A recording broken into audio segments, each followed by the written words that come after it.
यस्तो गरम दिन छ, कहिले कहिले बेला बेला पानी पर्छ। पानी पर्दा त शान्ति नै लाग्छ, तर यो गर्मीमा बसि नसक्नु छ यो गुवाहाटीमा। वाक्कै भइसक्यो, म एउटै रुममा 5-6 महिनाबाट एउटै रुममा छु, साथमा मेरो दिदीको छोरीले उसको पनि हालत पम्चर भइरहेछ गरमले गर्दाखेरि।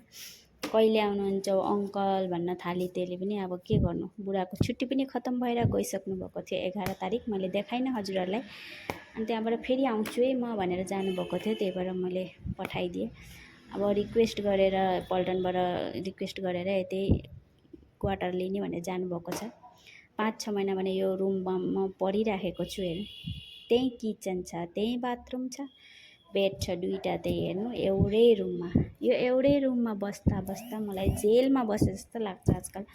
यस्तो लाग्छ यो जेलबाट कहिले छुट्नु होइन। गरममा कहीँ हिँड्न सकिँदैन। त्यहाँमाथि यो फ्यानको हावाले पनि आगो छोडेको छ। आगो यस्तो आगो बले जस्तै फ्यानबाट हावा आउँछ, बसि नसक्नु। यो हावासँग पनि रिस उठेर छैन। त्यहाँमाथि मच्छर यति छ फेरि यो गुवाहाटीमा। दिउँसै आए टोकेर हेर्नु मेरो हातमा फुलाइदिएर कत्रो बनाइदियो मच्छरले। बेलुका त बसि नसक्नु, मच्छरदानी लगाइहाल्नुपर्छ, यस्तो मच्छर छ यो गुवाहाटीमा। किरा बराबर मच्छर छ। भगवान् कसरी बस्छन् होला यो टाउनका मान्छेहरू, हामी त बस्न सक्दैन। अब करले पनि बसिराखेको छु।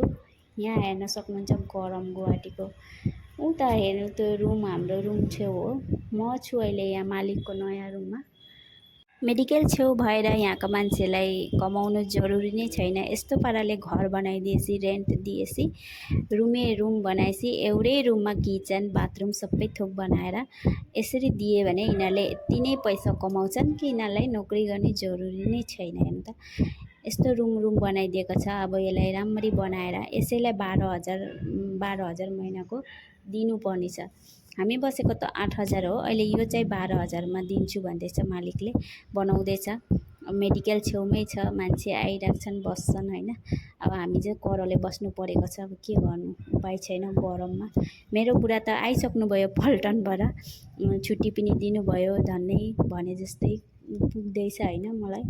अब बुढा आउनुहुन्छ बेसी दिन छैन, घर जानुभएको छ सामान लिन आएको लागि। म यत्रो दिन त बिताएँ, अब यो 3-4 दिन मलाई बिताउनु मुस्किल परिरहेछ। कतिखेर आउनुहुन्छ मेरो बुढा भइसक्यो मलाई होइन। यो गरमले म बसि नसक्नु छ। क्वार्टरमा गएपछि अलिकति भए नि यताउति हावा भेटिन्छ कि बुटाबुटीले गरेर होइन। यहाँ त एउटा गाछी पनि छैन, वाक्कै भइसकेँ म। भगवान्